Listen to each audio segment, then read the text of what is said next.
When I got off the plane in Midland, Odessa in 24, I was very thirsty. I was at one of our people's houses, and his teenage son was the only one there. And I went to get a drink of water from the sink.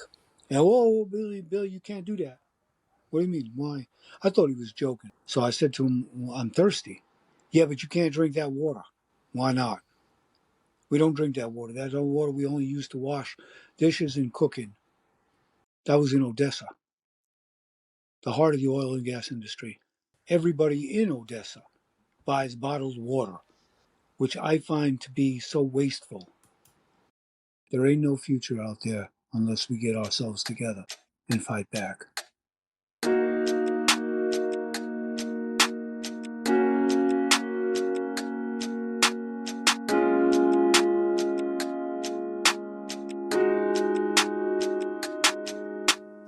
Welcome to Truth and Reckoning, a broadcast from CELDF. In this show, we'll learn from frontline organizers and communities fighting against environmental destruction. We'll explore different perspectives and innovative strategies for movement building, the potency and the potential of rights of nature, and effective action in defense of our communities. And we'll share inspiring stories of people working towards right relationship with the land and each other. I am your host, Max Wilbert.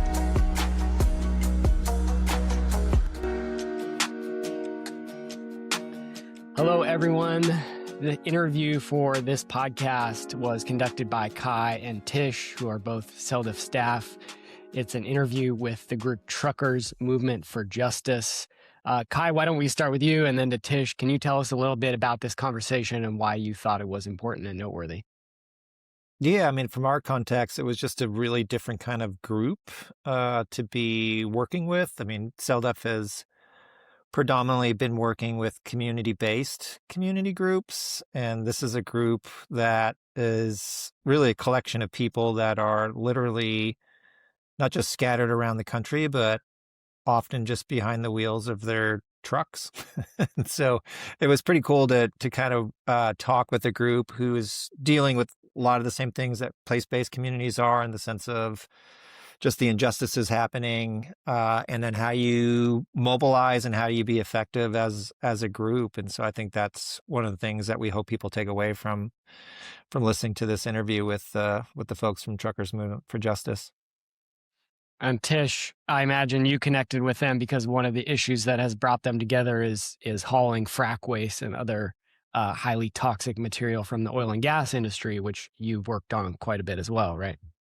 Right. And Tom McKnight, who wasn't on this particular interview, me and Kai talked to him before, and, he's actually got a lot of health issues. He's really suffering. So is Billy. I mean, and so it really brought it home. These people actually are suffering with serious illnesses. Their lives may not, and they realize that, and they even talk about it, last that long. But what really hit me talking to them was, like, we're always talking usually, like Kai said, to community groups and about environmental issues, and that idea that, nature is being so impacted. And even in our democracy school, we talk about how, capitalism needs two things, right? Resources, which come from nature, but the labor part. And we tended not to deal as much with the labor part. And I kept thinking about all the trucks, right, that we all see on the road every day.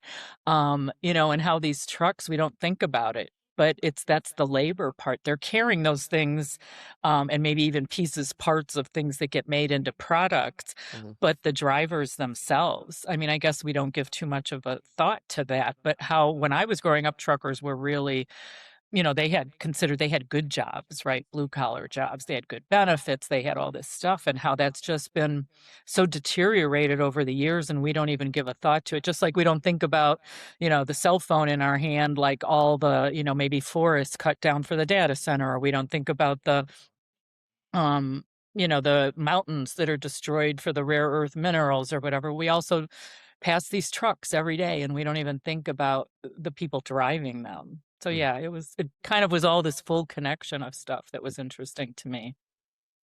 Well, it's a strong conversation. We'll learn about the history of their organization, the type of work that they do, coming out of a strike and labor organizing back in the mid 2000s, and now growing to a national organization with thousands and thousands of truckers and operators out there on the roads who are essentially part of this non-union activist group. Any final words? Yeah, I think another kind of interesting thing that I hope people cue in on is, just from like an organizational standpoint, they're conscious of that they've got people who are older, on their way out, and sort of how you keep the movement going and how you have to kind of bring in and groom and support sort of the next generation of leaders. And so I thought that was very, very smart of them, and sort of being aware of that and putting active energy into it.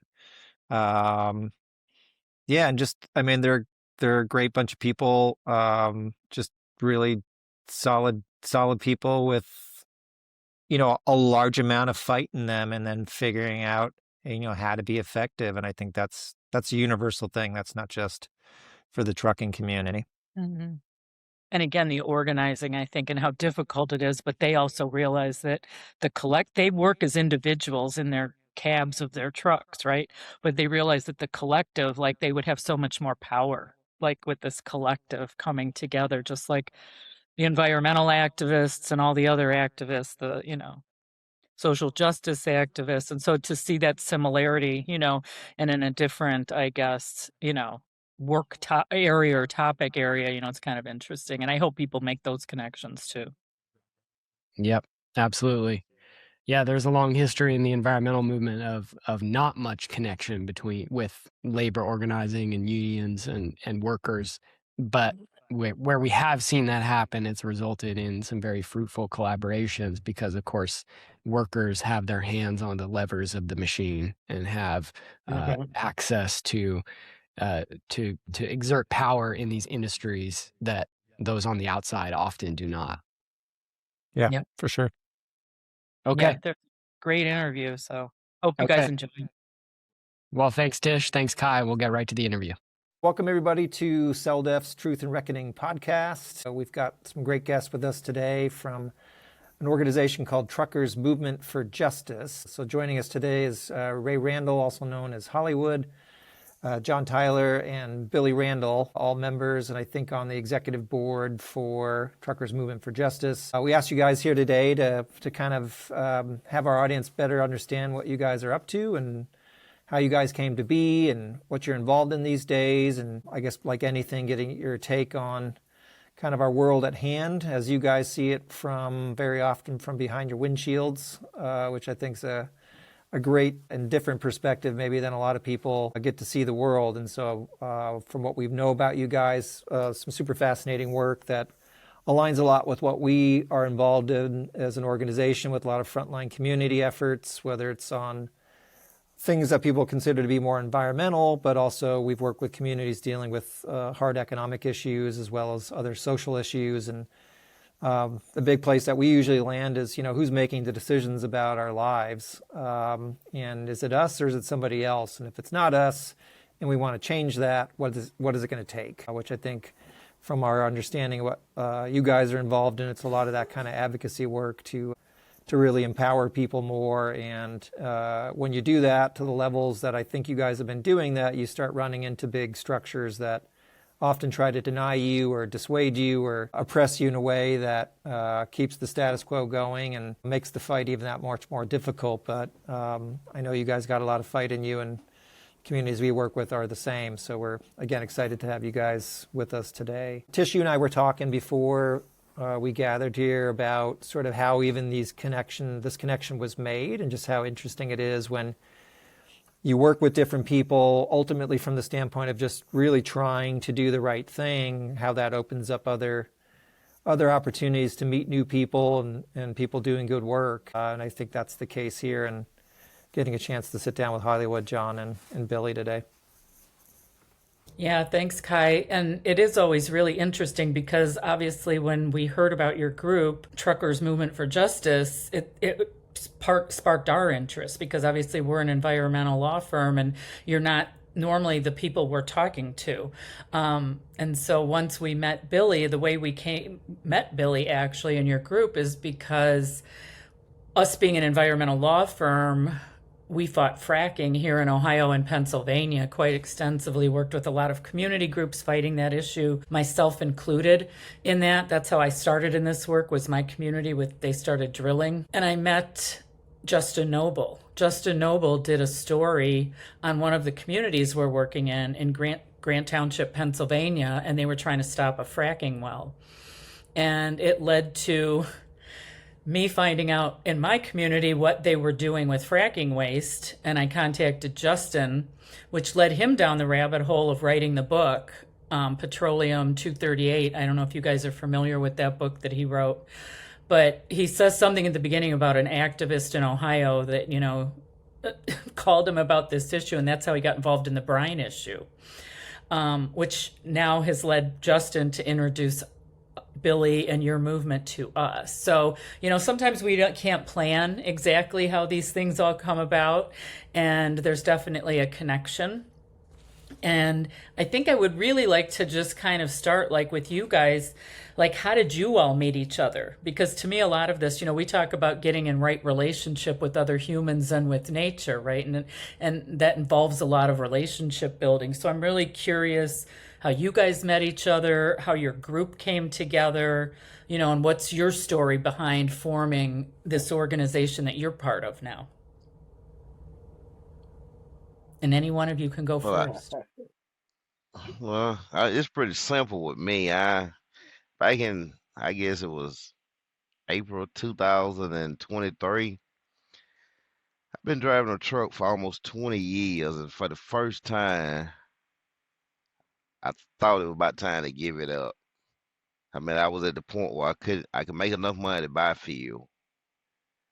And so I was watching YouTube, and there was a guy on there that was talking about a protest that was going to be May 1st of 23. And I screenshotted the permit that he had where I could blow it up to see the phone number. And so I called the phone number, and Billy answered. So, I was so desperate that I didn't know if this was even a real person. But I called him. He told me, yeah, we're going to meet in DC May 1st. I still didn't know if it was real. And then until I saw him, then I was, okay, well, I guess it's real. And then I met Hollywood that day in DC, right in front of FMCSA, and some other people. I hadn't been in touch with. Well, I guess most of them, except Hollywood, really haven't been in touch with the rest. So I would say it was 100% faith that I met the group almost 3 years ago. I'm Okay. curious, what would you consider home base? Mississippi. Okay. And I drove, I think it was like 800 and some miles off a piece of paper I saw on YouTube. And I had a daughter staying there, so that's kind of how I was like, well, maybe if this ain't real, then at least I guess I go see her, I guess. So, yeah, and that's pretty much it for me. Good story. Ray or Hollywood, you want to go next? Oh, okay. Yeah. Well, mine is a little bit different. I was trucking out of Virginia. I was doing the port, doing container, and I had stopped off at this truck stop to get some fuel. And as I was getting some fuel, this hippie-looking guy walked up to my truck, and he started talking and stuff. And so he was saying a few things that kind of made sense and stuff. So I go, I guess he's another trucker like I am, and he's saying things that piqued my interest. And it's kind of like after I got my fuel and pulled away from the pump and stuff, and everything, he asked me to come walk with him, and stuff.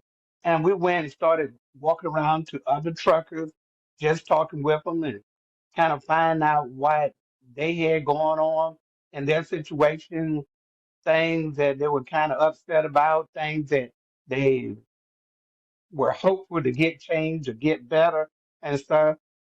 And this was kind of like, I guess this was about 1999, 99, early 2000, that he met me on that. And it's kind of like from there, we got together for breakfast with truckers, luncheon, cookout, and so forth. And we just started going around state, Virginia, North Carolina, South Carolina, just trying to meet up with drivers to find out what their concerns were. And it's kind of like Billy and I got to talking, and we pretty much put on the table that truckers need a divorce because if I'm behind the wheel, I'm trying to make my living. I haven't got time to go to DC or South Carolina or Virginia when laws are being made about how I make my living. I need to be there, but I can't make money and be there at the same time. So we kind of throw things around and stuff and saying, hey, it came up that we need a board because JB Hunt, Snyder, all of them, they're gonna be there, but they're making money because they have trucking companies. We are independent drivers. There's nobody there to talk for us. There's nobody to put our concern on the table because these guys, they are trucking companies, but they are business people. They out to make money and they're gonna do their drivers pretty much whichever way that they want. But independent drivers are left out here to have to struggle for themselves and pretty much pick up the crumbs that are left when the meat is up on the table. But we just don't know how to get there or have anyone to go there to talk for us. So it's kind of like TMJ came in to be that voice because I sure enough was tired going in, getting one rate of what I was going to be paid. And then when I turned in my bills and stuff, they wanted to pay me at another rate that was lower. And I'm not a cussing man, I'm not a violent man. But when you mess with my livelihood, I can get like Billy. And if you hear how he talks, you start messing with my livelihood, then we got a problem. And usually with that, when you start talking up for yourself, when you're just one person, they want to shove you to the side and go on to the next person that they can get over with. So we felt like, hey, TMJ need to be a force. That hey, but we're gonna try our best to make sure you get treated fair and just, and whatever you are supposed to be paid, that it comes to you. Full folks. That's all that we ask. What is right? What is legal? Just do it. That's all you got to do. We're not asking for anything favorable. We just asking to just keep it on. You know, you bring up a really interesting point and thing I hadn't even really thought about that much before meeting Billy and like, you know, learning about you guys and even what you just said, Hollywood, because we work usually with community groups, right, that are in a place based, it's a single community and they need to organize, but it's like they're all right there, right? Like they have to put the effort in, but they could meet their neighbors, right? But it made me think about truckers, like you said, and you're all driving. So how do you guys even communicate with each other? Like you said, how difficult that was even just to, you know, connect with each other and communicate with each other. So I guess, yeah, that's a challenge I think that I hadn't thought about because you all are independent and working on your own and always going in different directions. You know, we also have in the communities too, we understand that going to Washington and even going to hearings and things like that, people, they usually hold them at the worst time, right? Even for other people who are working, like they're usually in the middle of the day and they'd have to take off work to go. And I mean, that's all intentional, but yeah, it's even harder for you guys because you could be very far away from, you know, where you need to be. So you have the logistics, I guess, part of it. And Hollywood, Billy, I was going to say, Hollywood, when you met Billy, was TMJ already a group or No, was it kind of the beginning days? no. Okay. TMJ didn't come Just along not until sometime later. It may have been a year later, or we were just kind of throwing things out to see what would work. And So it was kind of a small, like a small group of you just kind of having conversations with other right, truckers. Is that kind of how it got going? Okay. and we had got invited to a cookout uh, by a trucker, and he had other truckers at this cookout. And we went there to hear them, to see what they had to say and what they were up against. And we kind of like we were talking with container drivers, log truck drivers at that time when we first started out. And we were in Little Washington, North Carolina. We were at the Golden Corral, and we had invited truckers there to come out to have a luncheon with us and just to talk. And we were standing out in the parking lot and looked like nobody was showing up. Nobody was coming. So we went in, sat down, and truckers kind of like started coming in little bit by little bit. And we got together with them. And after we got through with them, Billy and I kind of put our head together, and we started out with the idea and saying TMJ, say Truckers Movement for Justice.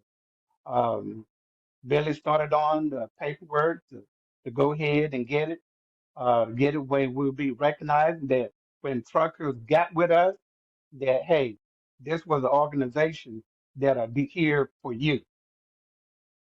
We are not trying to make money off you. We are here to be the mouthpiece for you. What your concern is, tell TMJ, and TMJ will tell it to the organization or the people in government that are making the rules the way that they could understand from the trucker's point of view. What were those initial issues like that you had talked, let's say, to Billy about in those early days? Like, what were some of the specific things that Money, truckers were mentioning? money, which is Money. still Okay. is the same thing right to this day. Drivers are out here working to make a penny on the dollar. It's kind of like this way. If you're not making your money, you're not getting paid what you are supposed to be paid. Instead of you going home, being able to take your wife and family out to a restaurant for a night dinner out, is going out to a nice restaurant compared to going out and eating at McDonald's. If drivers were getting paid what they are supposed to be paid, they could have a nice dinner at a restaurant. They could have nice time home with their family. They could go out and buy brand new tires for their truck instead of buying recap or whatever. It's a world of difference. The money is out there, but when it got to go to two or three people before it gets to the one that is doing the work, and the one that is doing the work is the one that's getting the least amount of the funds that are being funded for the job. It just doesn't seem right. It doesn't look right. You know, I'm working each and every day, putting in 14-hour days, and I'm just barely making minimum wage. And I'm the one that got to take on pretty much all the headache because I got to get the product from A to B. The one that's sitting in the office getting paper cut, they're not needed, not really. But the thing about it, a driver cannot go and run down loads and turn around there and drive at the same time. So we try to get it there saying, hey, laws and stuff are on the book where, hey, truckers can't unionize. If we can't unionize, why can't we co-op? Co-op can go from company to company, independent to company drivers, to all put everybody under one roof. And then when the money comes down, the people that are going in the office that getting you loads, you're not working for them, they are working for you. If you're operating off of contracts with specific companies and that they have provisions in there that may penalize you if you don't get shipments there on time? Or like, what are some of the things of which are keeping, I guess, your wages so suppressed as it stands today, and why things like co-ops can maybe be an answer for independent truckers like yourselves? Well, it's dishonest brokers. I mean, you got some brokers that pay well, but basically every load is a contract. But you sign a main contract with them. That main contract, yeah, you got to be on time with your load. Some they require that you track. So basically you give them access to your phone while you running the load. But it's mostly like dishonest brokers. And I mean, the industry is set up for big companies. It's not set up for little people. So like, just say like Hollywood talking about Snyder and JB Hunt. Well, they can go somewhere and they can get a set of tires. Let's say 8, 10 tires for $2,000. Well, it might cost me anywhere from 4 to maybe 5,000 for the same tires, only because they're a bigger company, they get a bigger discount. Well, okay, so basically, as an independent with no contract, we basically just run the overflow. So now just say like if JB Hunt or Snyder got a load that they can't cover, well, the load may pay them 3,000, but then they have broke it out to us, get us to do the work. They just doing the paperwork, but they might have only broke it out to us for like whatever the spot market rate is. Hmm. Hmm. Yes. So it's like, so all right. So now, if you got $3,000 that load paid you from your customer, you give it to us for 13, 1,400. You just made 1,600 off the paperwork, but basically just send it to me. And I done the work. I dealt with the customer with the bad attitude on both sides. I dealt with the rude truck drivers. But I mean, they just sent me a piece of paper and they made 1,600. And I mean, I didn't make it to something that a kid was having at school. I didn't make it to somebody's funeral. You know, I didn't. I couldn't make none of this. But they made $1,600 for sending me a piece of paper with some addresses on it. Hmm. And they sitting back in an air conditioned heated office. As John But was you know, just talking about, we have had to deal with that. With me, I have been a truck driver for over 20 some years. I have did pretty much everything from dry van to containers to reefer units. Um, been through a tanker. Most of the things I've seen and have been out there on the road. And like I said, it's kind of a shame that I had to go in and argue about my money. When the bill of lading come out, most drivers now do not ever see this. They get told a price. The bill of lading says what the load pay. But drivers out here nowadays, they don't see that. Just like what I said, the load could pay $3,000, but the broker tell us it pays 13, 1,500. Right off the top, he gets that $1,500 to himself. On top of that, he tells us that 1,500, we're going to get 90% of it. So he's going to take away again from the 1,500. Let me give you one more on this. Each load pays a fuel surcharge. It could be 10%, 20%, whatever. This is paid on what the load costs to move. And the load was at $3,000. They tell us that it's on $3,000 at 20%. They give it to us that the load is $1,500 and it pays 5% of the 1,500. So again, drivers are getting cheated out of money. It's their money. It is due to them, but it does not happen that way. TMJ is still there to try to keep it honest.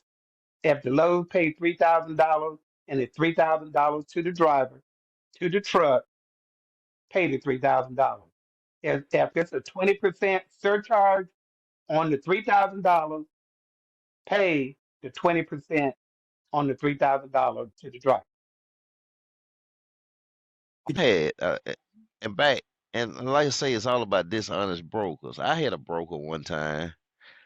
I get to the shipper 15 minutes late. He said that I had to be there at 1 o'clock, so I got there at 1:15. Well, the load didn't pay me about 1,700 on I don't know right out 700-800 miles.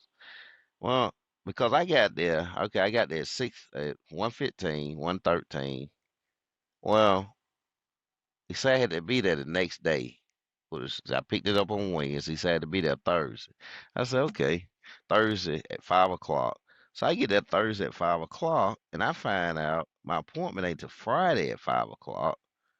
Okay, so now he charged me $150 for being 15 minutes late, but I can get nothing for being 24 hours early. So I mean, it's like I say, it's mostly just dishonest people. Yeah. So what does that look like for you guys over the years, trying to build, more solidarity amongst independent drivers, to do the advocacy work based on, the stories that you just told, John, and the stories you told Hollywood? Like, are you gaining momentum? Is it what have been the challenges? What have been the kind of the successes They're in pulling teeth. kind of building solidarity, building the organizing? Again, especially since you guys are, your job is literally about moving from place to place. And as Tish pointed out, you're not all physically together. So that kind of physical mobilization is often very difficult. But, how has it looked in sort of building support? What have been the ways that you've sort of changed the reality of getting people to be, in your words, John, more honest? Has that worked, sort of taking that cooperative model or something along those lines? Give us some sense of what's been happening with you guys through TMJ. It's still Well, pretty much. what I do now, you Go go. ahead, John. What I meant, like, as far as like the broker part of it, I've been working with the same broker now for probably about, if they got to work, I've been working with the same broker since 2019, 17. So I done built a relationship with this broker, and some stuff happened with the original firm. So some of these people went out and started their own broker firm. It's called Hood Transportation. So I do real good as long as they got work, or I'm willing to travel to where they got work at. So I mean, to me, it's building relationships. Like to grow TMJ, like I say, I'm really kind of new to it, but most drivers, I met, like the way Hollywood talk about how they him and Billy talk back in the day.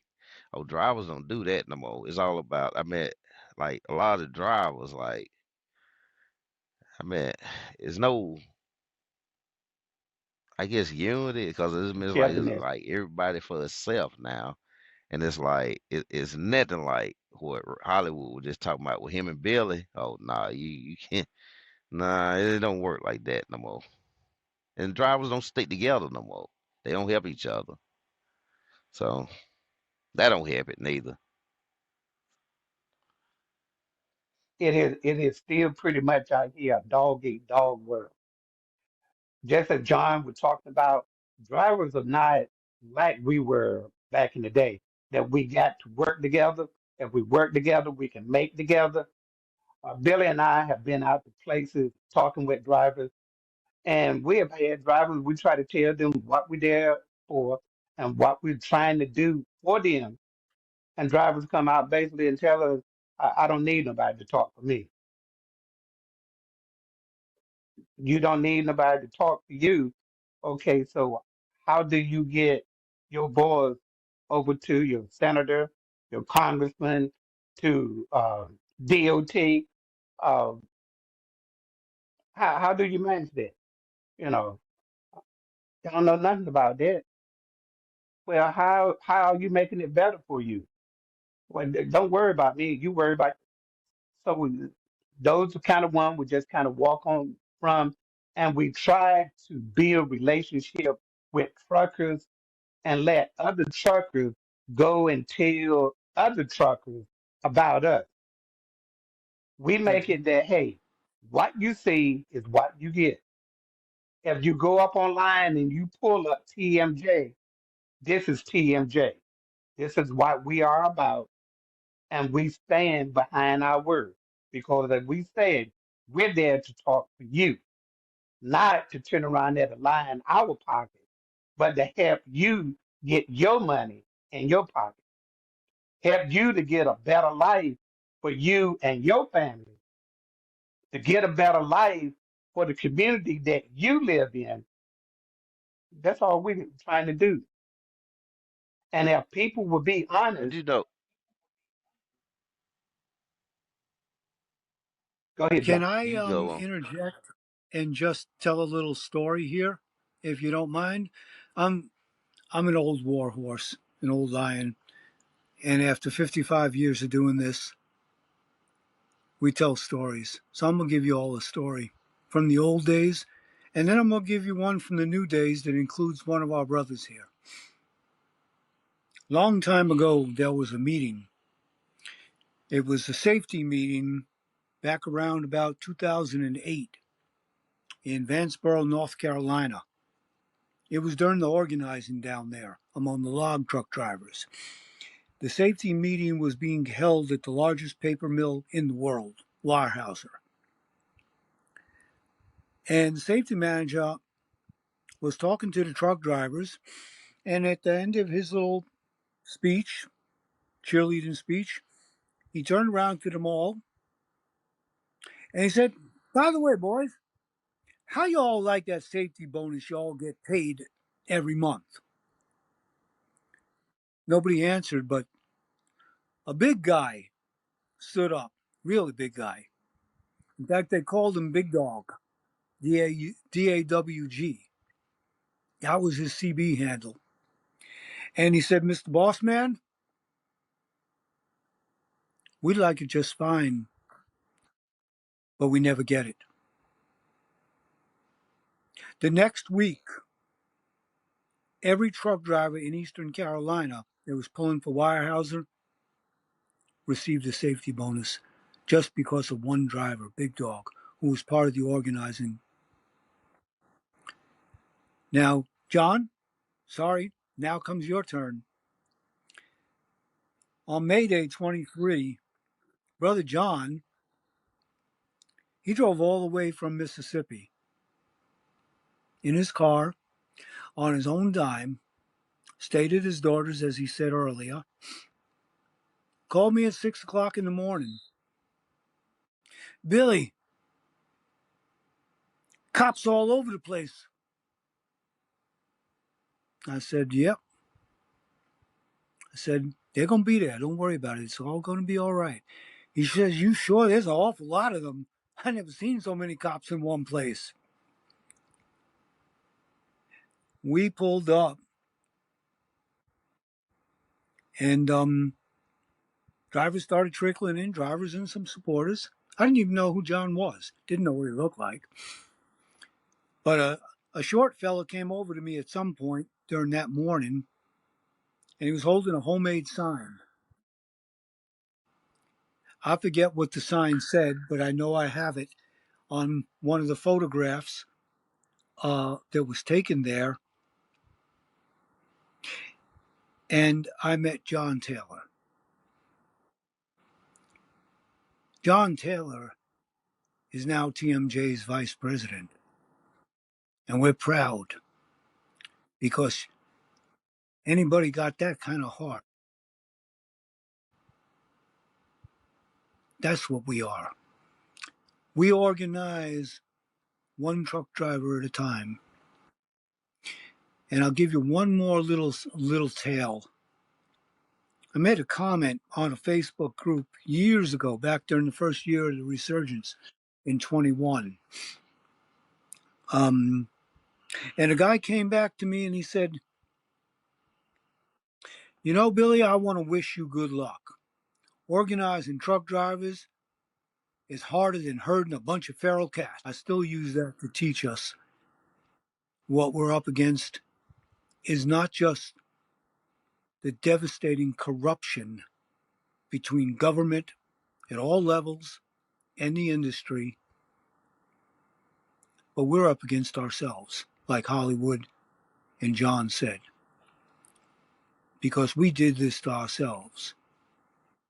And now I'm going to shut up and let my brothers talk because I'm liking what they're saying.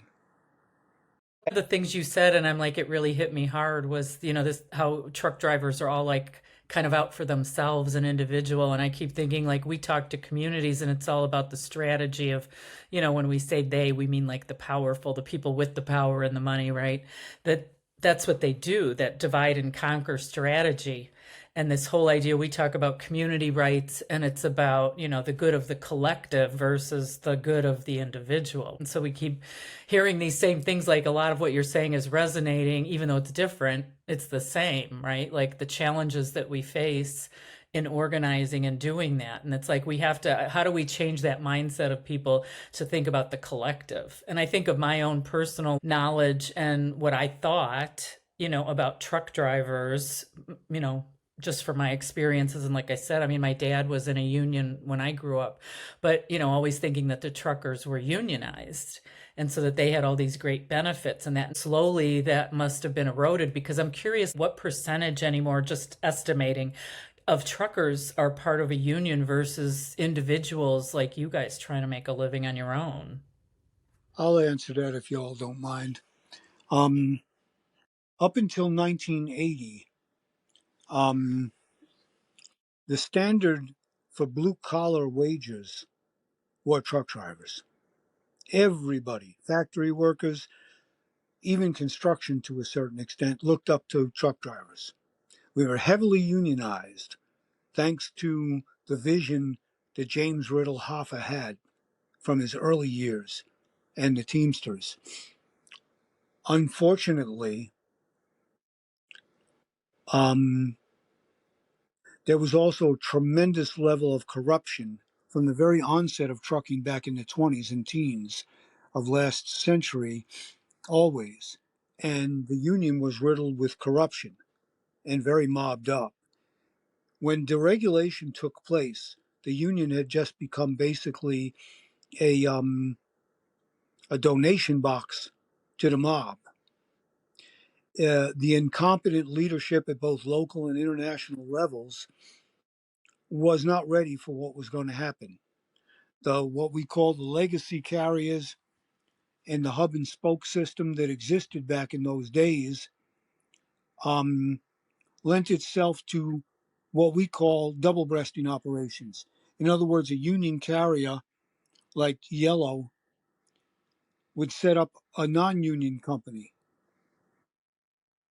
and all new contracts and accounts would go to the non-union company, while the union company would have less and less workers until it ceased to exist.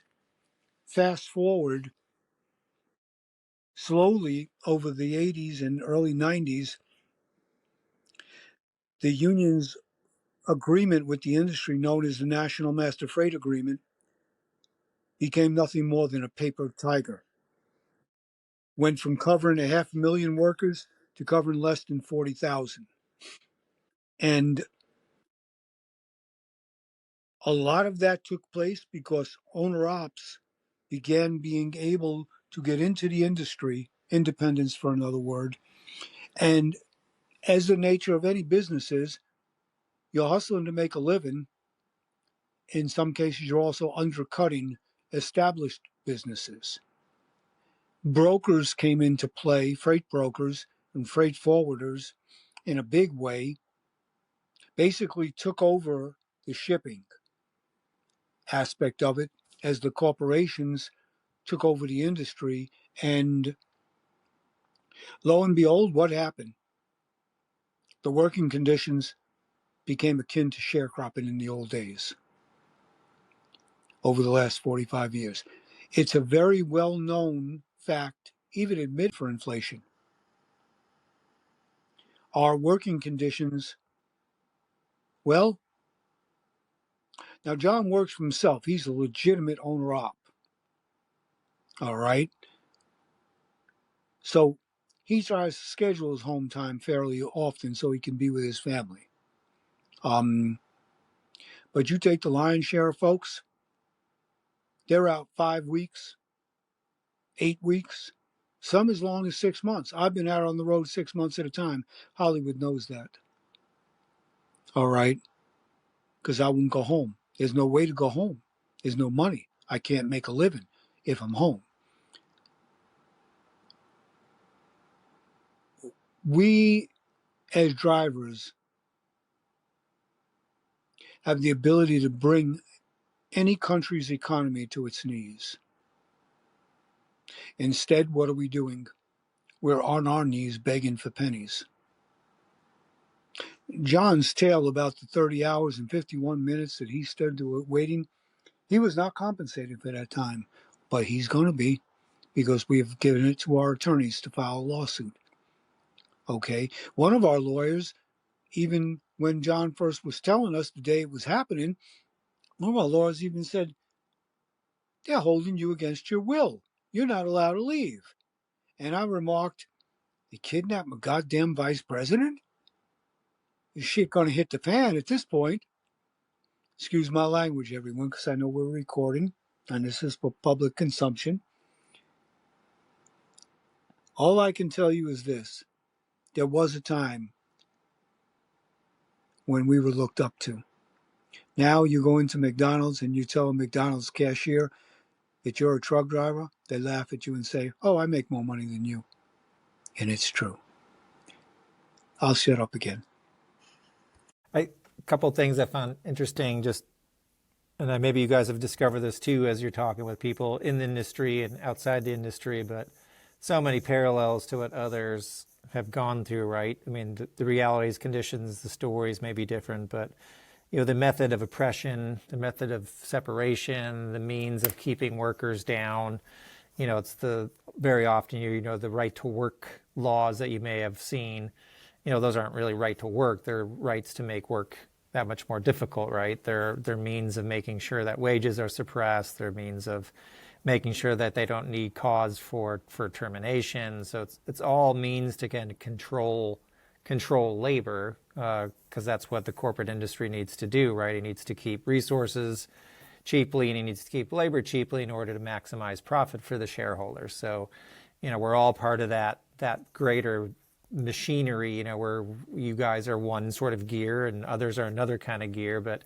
I also like Billy's thinking too, because we start working with communities about how do you confront systems of power. Well, you got to find means of actually gumming up the works, and literally you guys can gum up the works if you're organized, just like we talk about with communities being organized. They can be highly disruptive if they so want to, but that's also back to the cultural stuff you guys are talking about. How do you build unity? How do you build solidarity in an industry where there's so much about meism? And of course, in our society, it's a lot of about me.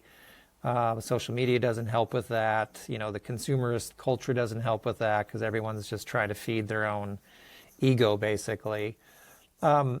This may come out a little bit aside from where our conversation has been, but this came out in conversations that Tish and I had with Billy and Tom McKnight previously. But Tom told a pretty compelling story, very sad story about his own reality of his own health being where it's at, very likely because of job conditions being unhealthy, environmentally speaking. He talked about being on the oil fields there in Texas, and most likely the cancer he's dealing with came from that exposure.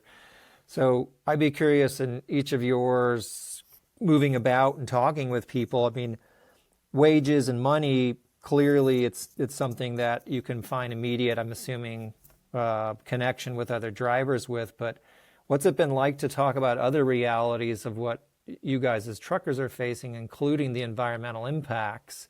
Has that been something which people have been receptive to talk about? Is that still a difficult thing? Like, how has that moved over the years? And where are people at in your world, seeing that these things actually all come together, right? The roads all meet, the the money just doesn't sit here, and the social stuff doesn't sit there, and the environmental stuff doesn't sit over here. It all converges.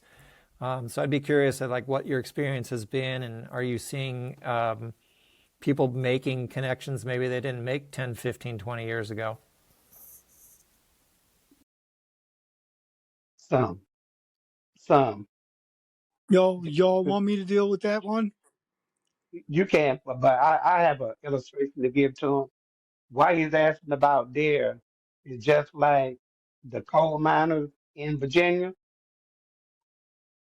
They believed that they had a good job, that they made good wages, but working in those mines were killing each operator that was there. Black lung, hey, they looked at it that they had a job and this job paid them, but this job was killing them. Truckers, same thing, are going through the same thing today.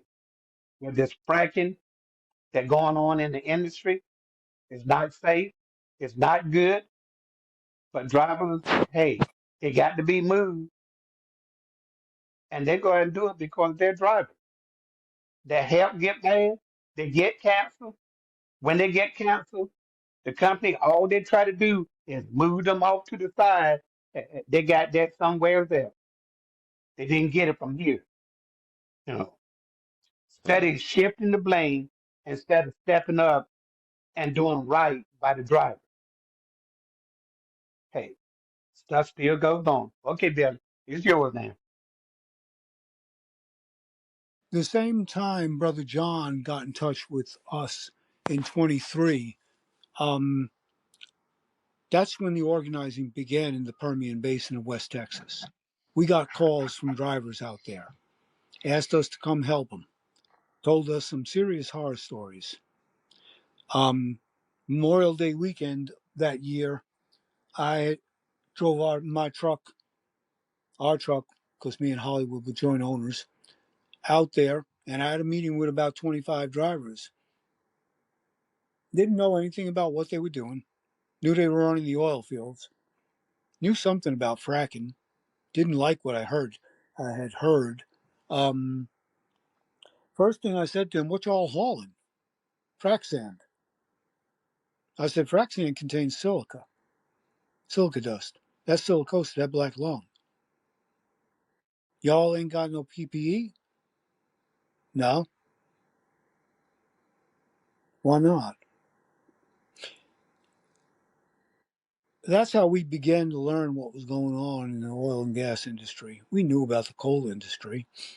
Tyler knew about that. I knew about that from my days in the 70s down in Appalachia. All right. Arguably, the oil and gas industry and the mining industries are two of the most powerful industries in the world, albeit perhaps even the most powerful. I can tell you over the last 2.5 years, what we've seen make some of the horror stories OTR drivers and other truck drivers are faced with every day. Because you got drivers work in this industry that can't use a restroom, they can't go to the bathroom, they ain't got no home to live in. The industry has brought back company towns. They call them man camps now, where drivers and oil field workers live. And they love it when there's rampant drug use because it keeps the workers happy because they're stoned or drunk. They ain't going to ask for no money. They're falling down drunk. Certainly ain't going to organize because they ain't even thinking that way. You see these man camps in Ohio, Pennsylvania, the Bakken oil fields in North Dakota, West Texas, New Mexico, South Texas.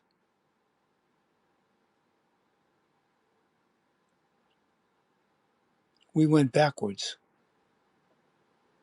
because we didn't learn from our history as workers. Now, just like we had back in the 1800s and the early 1900s. We got company towns now, and they control everything.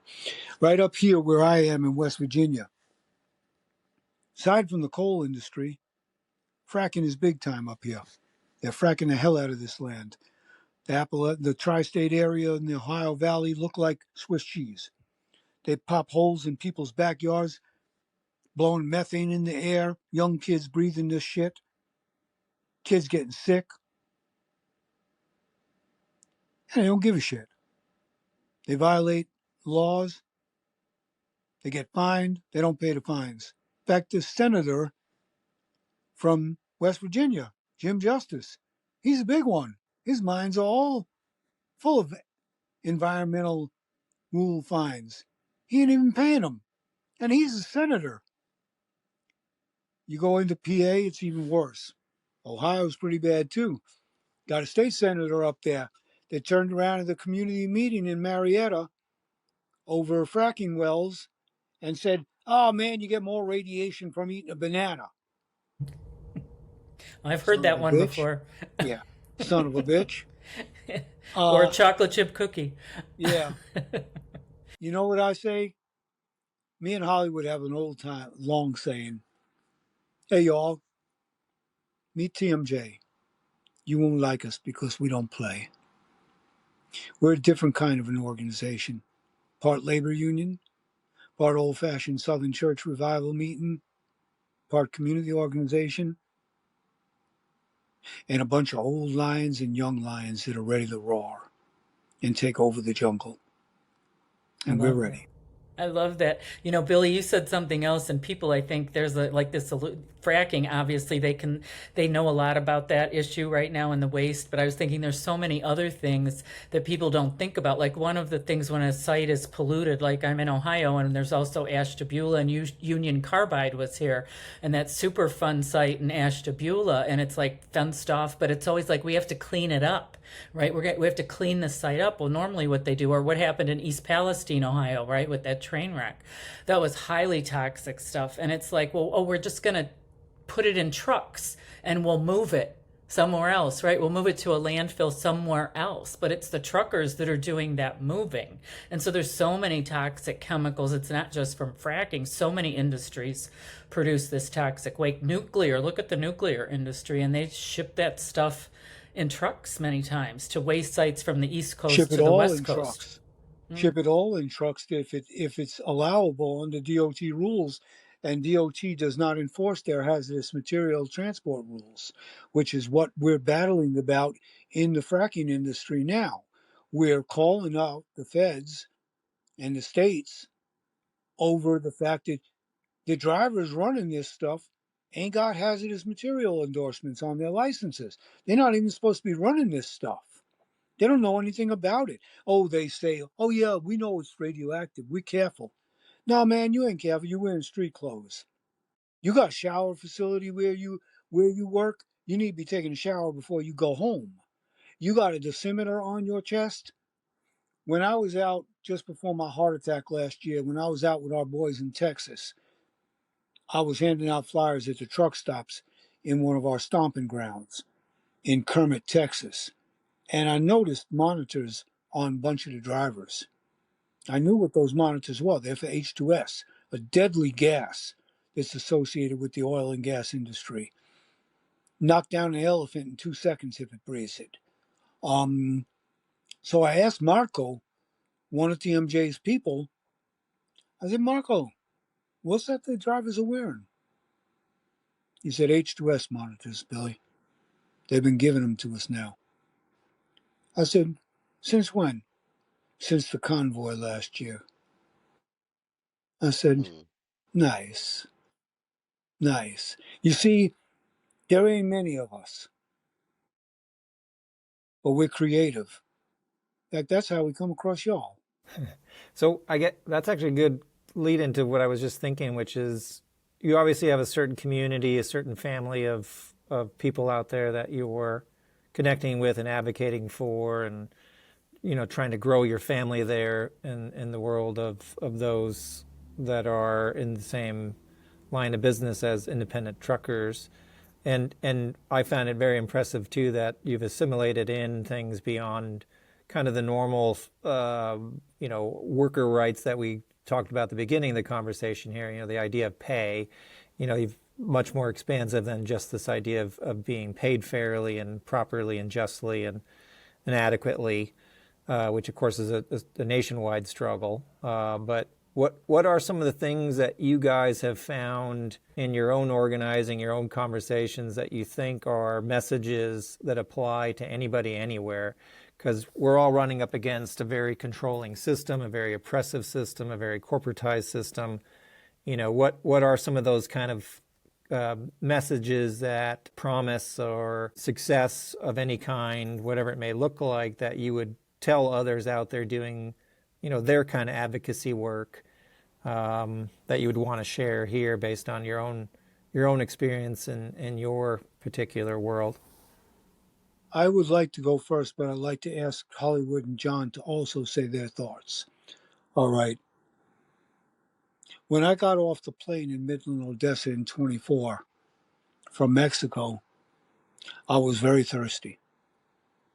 So I was at one of our people's houses, and his teenage son was the only one there.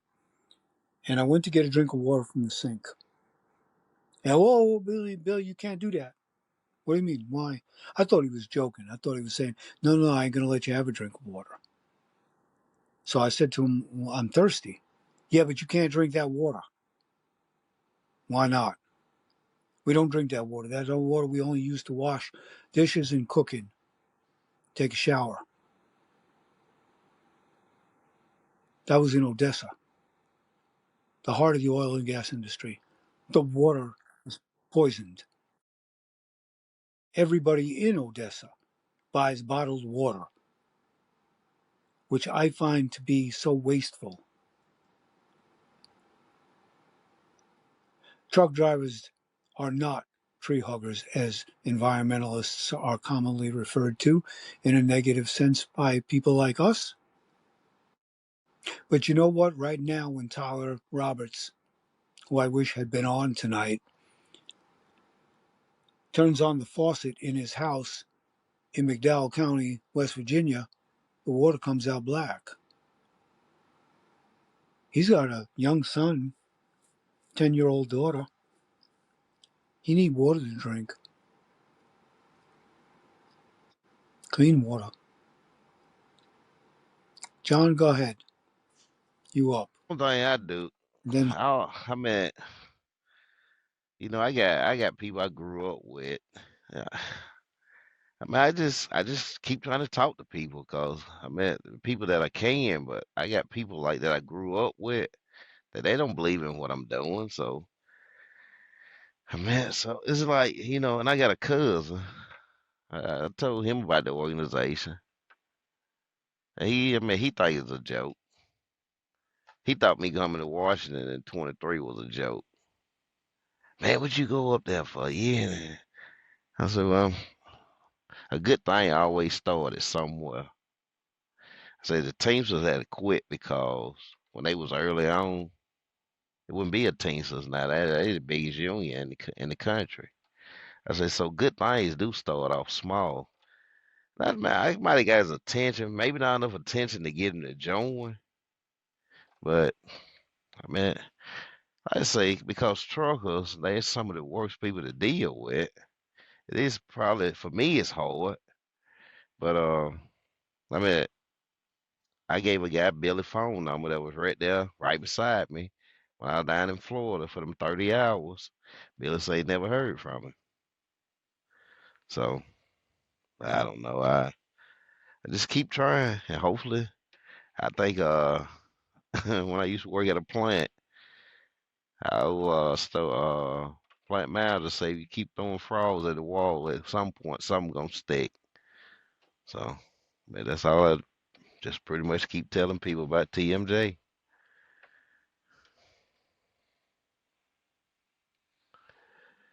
That's fun, John, because must be a Southern saying. Because I'm half Italian, and that was always you throw spaghetti on the wall, and eventually some of it'll stick. So,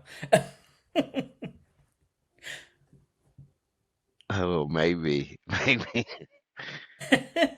But I heard that one. I heard that one, but Yeah, yeah. Well, yeah, it's just northern, southern, same meaning, different saying. Sorry, Hollywood. Go ahead. Um, no, y'all good. But pretty much what it is, TMJ is here to present the facts. We're not going to try to throw you a line to get you. You're either going to be or not going to be. Um, we're going to do what we can to help. And for those ones that are the doubting Thomas, uh, you just got to keep on going along and let them and pray that hopefully they'll see it. Or that somewhere down the line, something comes good to them and then they realize or hear from someone that TMJ helped get us there.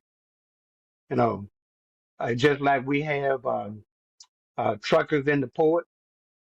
It used to be that when we went into the port, you didn't have any place to go and use a restroom. You couldn't get out in your truck to go inside the building to use it. That was unauthorized.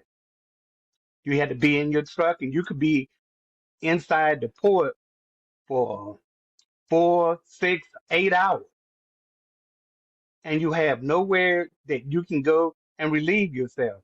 And you sure enough better not get outside your truck and try to do it, because then MPs will be hauling you off and impounding your truck. Our members, one of our members, turned around there and put up a proposal to Congress, and that now that across the country, truckers, when they go into the port, they have a right to use restrooms. None of them think about this or whatever, and most likely they don't even think about it. But this was TMJ and TMJ membership that pushed this to get done. So my part is to say we have the doubting Thomas, but TMJ keep plucking right on along. We're going to keep presenting the facts, and we're going to keep on our government to enforce rules that are on the book to help each and every driver that is out here. All you need to do, all they need to do, is get up off their behind and do what is right to be done, what is the law to be done, and things will get better. But uh, it's like pulling teeth and pulling teeth out of a grizzly bear at this. I don't know this, but Billy and Hollywood been retired for years. Billy, I think, just recently retired, and they still in the fight. And I mean, they got a lot of appreciation and respect from me for that, because I mean, they could dust their hands and move on. But I think Billy, he just like to fight, so he ain't gonna do it. But it's like, I mean, they don't have to fight this fight. But Hollywood, he got the dedication, and Billy just like August. So, but I always want to thank him for that. We want to thank you, Brother John. Thank you, John. We Thank you. want And to, Tish I and I want think to thank the three of you guys, Hollywood, John, and Billy, for making the time. Is there any specific websites or social media locations or emails or anything that you guys want people to know about how they can get in touch with you? I have a book page, Truckers Movement for Justice. There is a website being created. It'll be a very unambitious one because we don't really know how to do that stuff and we don't put much stock in it. Um, let's see. Hell, just Google the name Truckers Movement for Justice. You're going to find out how to get to us. But the email address is solidarity0501@gmail.com. And you can reach us by phone at 845-768-0416. And just keep one thought in mind. There ain't no future out there. unless we get ourselves together and fight back. Amen. And it's not going to be just a political fight.